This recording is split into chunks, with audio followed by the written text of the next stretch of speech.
سب کے سب اچھے ہیں. تو جب لوگوں کو یہ حدیثیں ہم بتائیں گے، سمجھائیں گے، تو یہی لوگ پہلے نہیں جانتے تھے تو قرآن نہیں پڑھتے تھے، اور پڑھتے تھے بھی تو غلط پڑھتے تھے. جب ان کو ہم بتا دیں گے تو اب وہ پڑھنے بھی لگیں گے اور صحیح پڑھنے لگیں گے.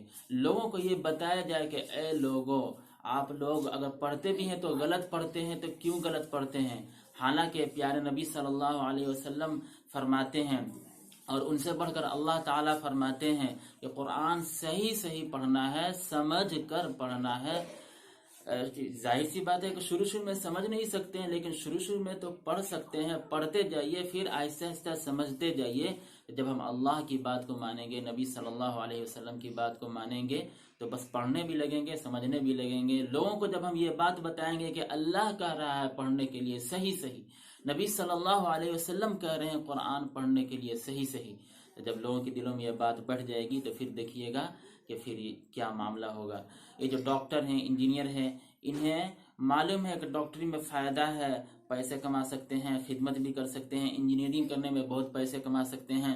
یا کوئی ایک عام انسان ہے، اسے پتہ چل جاتا ہے کہ اگر آپ اس علاقے میں جا کے تجارت کیجئے گا تو اس میں زیادہ فائدہ ہے، اس چیز کی تجارت کیجئے گا تو اس میں زیادہ فائدہ ہے، تو وہ کرتا ہے کہ نہیں. لیکن اسے یہ نہیں معلوم ہے اچھی طرح کہ قرآن پڑھنے میں اور صحیح صحیح پڑھنے میں کتنا فائدہ ہے. اگر آپ انہیں بتائیں گے کہ قرآن پڑھنے میں فائدہ ہے اور صحیح صحیح پڑھنے میں فائدہ ہے، تو بس دیکھیے گا کہ وہ انسان، بلکہ جتنے بھی لوگ بات کو سمجھیں گے، تمام لوگ، تمام بچے پڑھنے لگیں گے. پھر ماحول ہی کچھ الگ ہوگا. بہت سے لوگ تو قرآن پڑھتے ہیں، 10 ختم کیے ہیں، لیکن جب آپ سنیں گے، ہم سنیں گے، تو ایک لائن بھی صحیح نہیں پڑھ پاتے ہیں. کہاں پہ کھینچنا ہے، کہاں پہ نہیں کھینچنا ہے ان کو معلوم ہی نہیں ہے. جہاں پہ نہیں کھینچنا ہے وہاں پہ کھینچ دیتے ہیں، جہاں پہ کیا کرنا ہے اور کیا نہیں کرنا ہے انہیں معلوم ہی نہیں ہے. جہاں پہ ناک میں آواز لے جانی ہے وہاں پہ لے جائیں گے ہی نہیں، جہاں پہ نہیں لے جانا ہے وہیں پہ وہ ناک میں آواز لے جائیں گے، تو غلط ہو جاتا ہے.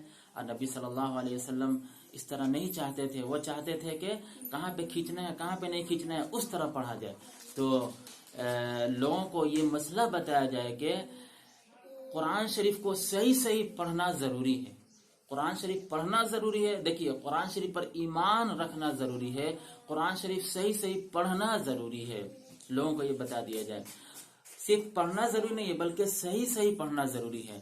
اگر قرآن شریف کوئی غلط پڑھتا ہے تو گناہ کا کام کرتا ہے. قرآن اگر کوئی غلط پڑھتا ہے تو گناہ کا کام کرتا ہے. یہ لوگوں کو بتا دیا جائے. لوگوں کو یہ بھی بتایا جائے کہ اب کوئی یہ سمجھے کہ ہم قرآن پڑھ بھی نہیں کریں گے، اس لیے کہ پڑھیں گے تو غلطی ہو جائے گی، تو گناہ ہو جائے گا. تو ایسا نہیں ہے، بلکہ پڑھنا ہے، سیکھنا بھی ہے. سیکھیے اور پڑھیے، سیکھیے اور پڑھیے. اگر سوچیں گے کہ نہیں ہم سیکھ بھی نہیں کریں گے اور پڑھ بھی نہیں کریں گے تو یہ بھی گناہ کا کام ہے. آپ کو سیکھنا بھی ہے اور پڑھنا بھی ہے. اگر سیکھ رہے ہیں پھر پڑھ رہے ہیں، غلطی ہو جائے گی، اللہ تعالیٰ معاف کریں گے، اللہ سے معافی مانگیے. لیکن سیکھیں گے ہی نہیں، بالکل نہیں سیکھیں گے اور نہیں پڑھیں گے تو یہ گناہ ہے. اب بغیر سیکھے ہوئے پڑھیں گے، غلط سلط پڑھیں گے تو یہ بھی گناہ ہے. اس لیے اصل مسئلہ یہ ہے کہ قرآن شریف سیکھنا ہے اور صحیح صحیح سیکھنا ہے اور پڑھنا ہے. جب لوگوں کو یہ مسئلہ بتا دیجیے گا تو لوگ انشاءاللہ قرآن شریف صحیح صحیح پڑھنے لگیں گے اور غور بھی کرنے لگیں گے. اور لوگوں کو یہ بتا دیا جائے کہ اس میں دنیا کا بھی فائدہ ہے اور مرنے کے بعد تو جو فائدہ ہے بہت زبردست فائدہ ہے. تو لوگ تو ٹوٹے پڑیں گے، اسٹوڈنٹ، بچے، ڈاکٹر وغیرہ، کسان، سب لوگ ٹوٹے پڑیں گے کہ ہم بھی قرآن سیکھیں گے. یہاں تک کہ 50-60 سال کی عمر کے بھی جو لوگ ہیں وہ لوگ بھی ٹوٹے پڑیں گے کہ ہم بھی قرآن شریف سیکھیں گے. آپ نے جو تذکرہ کیا چک منجن کے گاؤں کا، دیکھیے گا کہ چک منجن کے گاؤں میں بھی بچہ انشاءاللہ ایک دن قرآن سیکھنے لگے گا اور دنیا کے چپے چپے میں، علاقے میں لوگ قرآن شریف سیکھنے لگیں گے اور اچھی طرح پڑھنے لگیں گے اور غور کرنے لگیں گے. ایک سما کچھ اور ہوگا، ایک ماحول ہی کچھ اور ہوگا، بہت پر رونق ہوگا، بہت پر نور ہوگا. اس سلسلے میں ایک بات یہ بھی ذہن میں رکھنی چاہیے کہ جو لوگ بھی قرآن صحیح پڑھنا جانتے ہیں، جو عالم ہیں، حافظ ہیں، قاری ہیں، یا اگر پوری طرح حافظ نہیں ہے، مکمل حفظ نہیں کیے قرآن شریف، لیکن کچھ پارے وہ جانتے ہیں، حفظ کیے ہیں اور اچھی طرح پڑھنا جانتے ہیں، تو انہیں چاہیے کہ 10 بچوں کو، 15 بچوں کو، یا جتنا بھی وہ پڑھا سکے پڑھائیں. جیسے اسی گاؤں میں، چک منجن گاؤں میں کتنے لوگ ہیں جو عالم ہیں، کتنے حافظ ہیں. جیسے الحمدللہ میں بھی بچوں کو پڑھاتا ہوں، میرے والد صاحب ہیں. اس طرح اس گاؤں میں مولانا حسن، حضرت مولانا حسن ندوی صاحب دامت برکاتہم ہیں، وہ عالم ہے، بہت بڑا عالم ہے. اسی طرح ان کے کئی بچے حافظ بھی ہیں اور عالمیت کی بھی پڑھائی پڑھے ہوئے ہیں. تو اگر سب لوگ مل جل کر پڑھانے لگیں، کچھ لوگ ہر ایک آدمی، ہر ایک حافظ صاحب کچھ بچوں کو پڑھانے لگے. اسی طرح واعظ الحق بھائی ہیں تو وہ بھی پڑھاتے ہیں ماشاءاللہ بچوں کو. اسی طرح سب لوگ اگر پڑھانے لگیں گے 10 بچوں کو، 15 بچوں کو، تو پھر ماحول ہی کچھ اور ہوگا. چند ہی دنوں میں بچے اچھی طرح پڑھنا سیکھ لیں گے. یہاں پہ ایک بات ضرور یاد رکھنی چاہیے کہ جو لوگ مالدار ہیں تو ظاہر سی بات ہے کہ انہیں تو کچھ ہدیہ دینا چاہیے حافظ صاحب کو. حافظ صاحب اگر پڑھا رہے ہیں تو ان کے اوپر بھی تو ذمہ داریاں ہیں، گھر کی ذمہ داریاں ہیں، اخراجات ہیں، خرچ ہیں، ماں باپ ہیں، بھائی بہن ہیں وغیرہ. تو ان کو بھی تو پیسے کی ضرورت ہے. تو اگر پورا وقت پڑھانے میں لگا دیں گے تو پھر پیسے کہاں سے کمائیں گے؟ اسی لیے ضروری ہے ان لوگوں پر جو لوگ پڑھتے ہیں. ظاہر سی بات ہے جب وہ لوگ سمجھ لیں گے اہمیت کو تو وہ پڑھبے کریں گے، بالکل پڑھیں گے قرآن شریف. جب وہ پڑھیں گے تو ان کے اوپر یہ ایک لازم ہے کہ ہدیہ دیا کریں. فیس تو نہیں ہوتا ہے لیکن ہدیہ دیا کریں حافظ صاحب کو، عالم صاحب کو، قاری صاحب کو. اور حافظ صاحب کے لیے بھی ضروری ہے کہ کچھ لوگ غریب ہیں تو غریبوں کو فری میں پڑھائیں. اس لیے کہ اصل میں قرآن شریف کو بڑھانا ہے، آگے بڑھانا ہے. تو جو لوگ غریب ہیں ان کو فری میں پڑھائیں، اور جو لوگ امیر ہیں تو ان کو سمجھائیں کہ اگر آپ اس میں تعاون کریں گے، سپورٹ کریں گے، آپ کو ثواب ملے گا. جب اس سسٹم سے ہم کام کریں گے تو دیکھیے گا کہ حافظ صاحب کی بھی ضرورت پوری ہوگی، اور جو پڑھانے والے ہیں، جتنے بھی پڑھانے والے ہیں ان کی ضروریات پوری ہوگی. جو گاؤں کے جو افراد ہیں، ڈاکٹر، انجینئر وغیرہ جو بھی ہیں، جو کسان ہیں، جو مالدار ہیں، جو غریب ہیں، سب لوگ قرآن پڑھنے لگیں گے. مالدار تو پڑھیں گے اور ہدیہ بھی دیں گے، اس لیے کہ ان کے پاس تو کمی نہیں ہے. جو غریب ہیں وہ پڑھیں گے لیکن کچھ نہیں دے پائیں گے، کوئی حرج نہیں، لیکن شوق سے پڑھیں گے. اور گاؤں کا بچہ قرآن پڑھنے والا ہوگا، بوڑھا بھی قرآن پڑھنے والا ہوگا، اچھی طرح قرآن پڑھنے والا ہوگا، اور ایک ماحول ہی الگ ہوگا. اس لیے کہ جب قرآن پڑھی جاتی ہے اور اس کی جب برکتیں آنے لگتی ہیں تو بس ماحول ہی بہت زبردست ہوتا ہے، بہت پرنور ہوتا ہے. بس انہی چند باتوں پر میں اپنی بات ختم کرتا ہوں. امید ہے کہ بات سمجھ میں آ گئی ہوگی. اور جو لوگ بھی اس انٹرویو کو دیکھ رہے ہیں ان سے گزارش ہے کہ چینل کو ضرور سبسکرائب کریں اور دور دور تک بات پھیلائیں. صرف میں چکمنجن گاؤں کے لیے بات نہیں کر رہا ہوں، بلکہ پڑوس میں دیوی گنج ہے، ادھر کلیان پور ہے، ادھر متھرا پور ہے، سریاں ہے.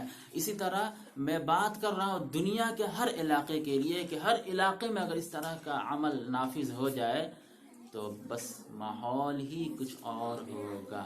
اللہ تبارک تعالیٰ سے دعا ہے کہ اللہ تعالیٰ قبول فرمائے.